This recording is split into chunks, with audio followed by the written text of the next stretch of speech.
Hello my dear friends and welcome back to another Star Wars video. So today we have some massive news. This concerns a brand new Star Wars show which may have just been secretly announced. The update has been making the usual rounds and unfortunately there has been some misinformation, so I'm going to clarify the facts, everything we know and more. Before we dive into it though my dear friends, I just want to say a huge thank you for the amazing support, your wonderful comments, and if you've not done so already, please be sure to hit the big subscribe button down below and also ring the bell for notifications to be alerted every time that I post a new video. But no more jibber jabber, let's dive straight in. A new listing for an upcoming live action project has appeared on productionweekly.com and it's for a certain show, we assume it's a show, it could be a movie, titled Star Wars Pirates. Now because this is on Production Weekly, we can rule out the possibility this is an animated show, a book, comics. This is either a live-action Disney Plus series or a full feature film.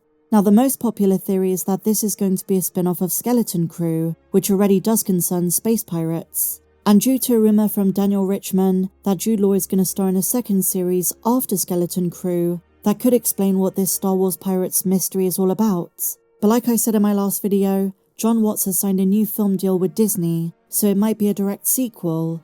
But putting all of these theories aside, I want to give you my take. Production Weekly often posts listings with production codenames, working titles, and rumoured titles from other sources. And that means Star Wars Pirates, just like the one next to it, New Jedi Order, might just be a placeholder or codename for an upcoming project we have no idea is in the works. This is what Jeff Snyder was alluding to weeks ago when he said there are movies and shows that have been greenlit but not announced. Now if this is a working title, I've got a good feeling it could be for the Book of Boba Fett Season 2. I say this because the codename for the first season was also pirate related. The simple reality is that we don't know, but unfortunately plenty of rumours have been twisted to be facts and I've been seeing a lot of misinformation going around saying the show is going to be called Pirates and it stars Jude Law. That is just fan math. Until it's officially announced, my dear friends, we do not know for certain, so please take everything with a huge pinch of salt.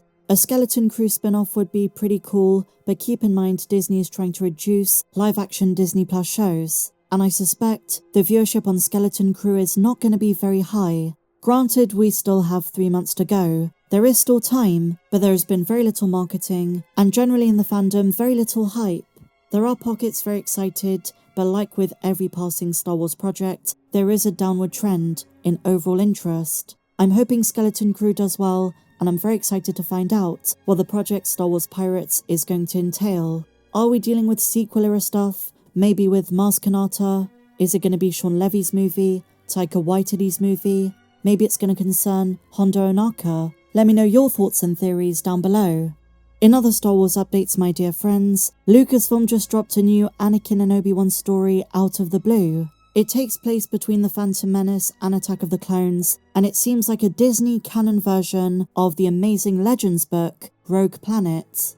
It is an Audible exclusive audiobook titled Star Wars Padawan's Pride, written by Brian Q. Miller. So what's it about? Well, the story is set just 3 years after The Phantom Menace, 3 years after the celebration on Naboo, and it's a canon exploration of the relationship between Obi-Wan and Anakin. The two Jedi are dispatched to the moons of Val in search of a missing Republic spy. Tasked with infiltrating a crime lord's underground pod racing circuit, they have to lean on Anakin's racing skills for their cover story. And I just want to say, for the cover art, it's so great to see Jake Lloyd's version of Anakin again.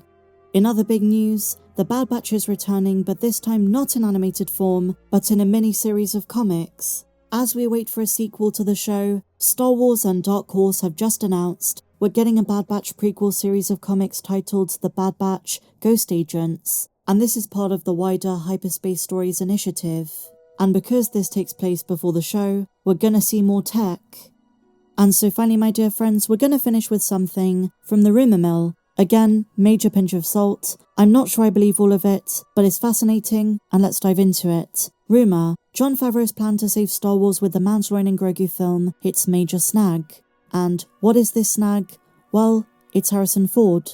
To put it simply, the rumour is suggesting Jon Favreau really liked the response to the Mandalorian Season 2 finale from fans, and he's planning to bring back Luke the same way he did for Mando and Book of Boba Fett in the upcoming movie in 2026.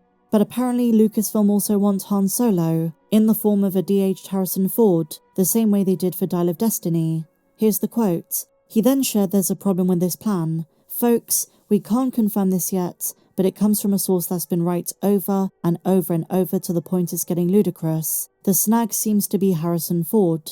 Surprisingly, Harrison, we're told, does not like whatever the plan is. They're ready into filming. It was supposed to be CGI, so Ford's not really needed, but he still has to sign off. And we're hearing word that he might not be a fan of putting the idea of the original characters together for some sort of CGI resurrection. I don't know if this has to do with the idea of bringing Leia back, and what that would mean about Carrie Fisher's legacy. I don't know.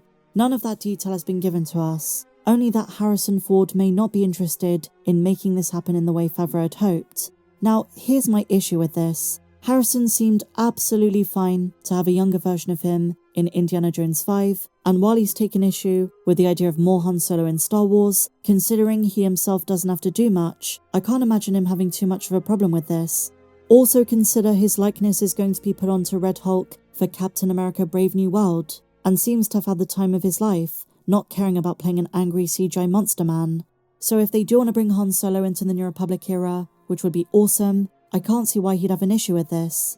There is of course another consideration, just bringing back Alden Ehrenreich from Solo a Star Wars Story, but if they want to go authentic, and they want to reunite the trio of original trilogy characters in the form of Luke, Han and Leia for the Mandoverse, then you'd assume this wouldn't be an issue. But if it is an obstacle, that's going to make original plans for the script change quite a bit. We don't know the extent they want to use this.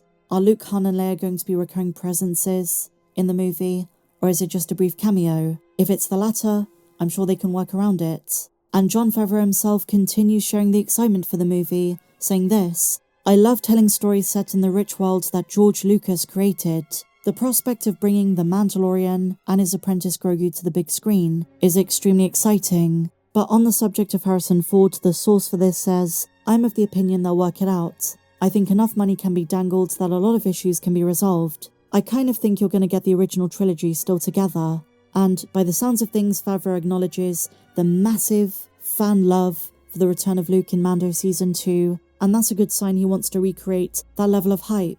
Because let's be real, for both diehards and casuals, that could be a huge, huge win. And goodness knows, Star Wars could use one of those. But what do you guys think of this? And what do you make of all of today's news? There have been a lot of topics, various things to discuss. And if you enjoyed this video, please be sure to give me a big fat thumbs up. Subscribe if you're new. Check me out on socials, Star Wars Meg1 on X. And I'll see you in the next video. May the Force be with you, always.